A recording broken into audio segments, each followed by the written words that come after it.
G'day, I am Jackaroo Turu, and on this channel I talk about Australian Aboriginal languages, predominantly languages of the northwest of Australia, which is where I have been to study such languages.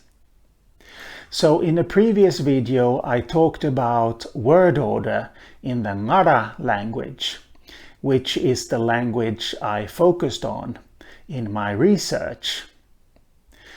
So today I thought, why not compare to another language that originally wasn't spoken too far away from Ngarla, a bit further south along the coast, which belongs to the same subgroup of the Pama-Nyungan language family as Ngarla. That would be the Ngarla subgroup, but which nevertheless is different in more ways than one. So the language I'm talking about is this one, Martuthunira,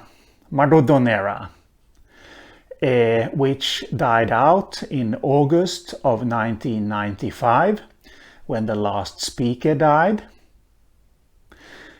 Fortunately, he had approached Professor Alan Dench and asked Dench if he would document this language.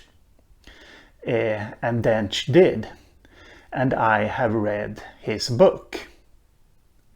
So this language is different from Ngarla in more ways than one. For one thing, it belongs to a small group of languages, contiguous languages, that have developed consistent nominative, accusative case marking. Pama-Nyungan languages are for the most part otherwise split ergative. Yes, and this language is also different from many Australian languages when it comes to word order. We saw in Ngarla that word order is on the one hand relatively unconstrained, but on the other that there were tendencies. One strong tendency, to be precise, for the subject to occur before the object. Here we have something different going on. So these are the results of a study Dench did of a longer Martuthunira text. He looked for transitive and intransitive verbs and the clauses in which they occurred. This being an Australian Aboriginal language, by the way, you can omit arguments. You don't have to have both the subject and the object included in all contexts. So we have on the one hand the clauses with only overt nominal arguments, subjects and objects. We have the clauses with one overt nominal argument. And these figures do not add up to 100%, because that is because I didn't include clauses that only consisted of a verb here, a transitive verb, without arguments in the clause. So in clauses with only overt arguments, you can see that there is a strong tendency for the subject, the one who is acting, to be placed first. Then comes the verb. And after that, the object, the one or the thing being acted upon. This is the same as in many languages here in the northwestern part of Europe, by the way. Perhaps all languages, but I'm not going to swear on that here and now.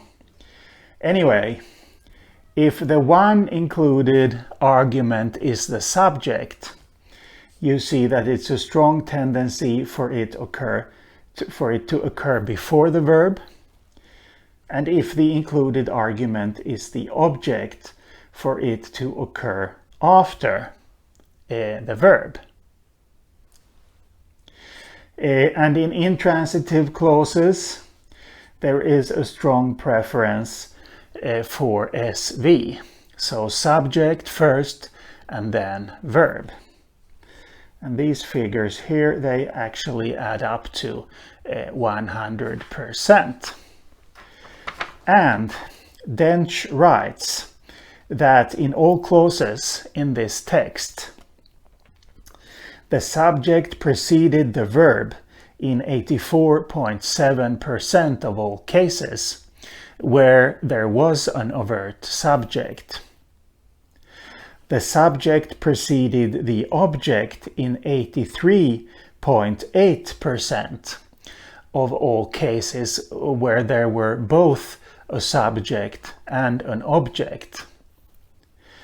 And the verb preceded the object in 77.4% of the cases. And Dench writes that this language, in fact, has a basic SVO order, like the languages here in Northwestern Europe then. And we have an example of this here. In this clause, we have an adverbial first, mida jaroro, not slowly, meaning vigorously. And we have what would be an adverbial, had this been a European language, occurring last here, with a stick. This is the commutative case. In Ngara marked by Kara, here marked by Mada. So, vigorously, I hit my dog with a stick, or with the stick, possibly. These types of sentences are incredibly common. You find these often in descriptions of Australian Aboriginal languages. I'm not quite sure why that is. Did people keep on hitting their dogs so much, really? I don't know. But anyway, in a number of contexts, the object can be placed before the verb, Dench writes. So this happens, for example, in imperatives, where a subject is usually not included when you're giving someone an order. This occurs in chains of clauses, where you have several clauses after the other that share a subject. So the subject does not need to be repeated in each clause. And you can also move the object to a position before the verb in order to emphasize it. And that is what is happening here. So, ngayu, I, nguna, kundara, that sinew. In the accusative case, yara, only. Tulwalala, pull past.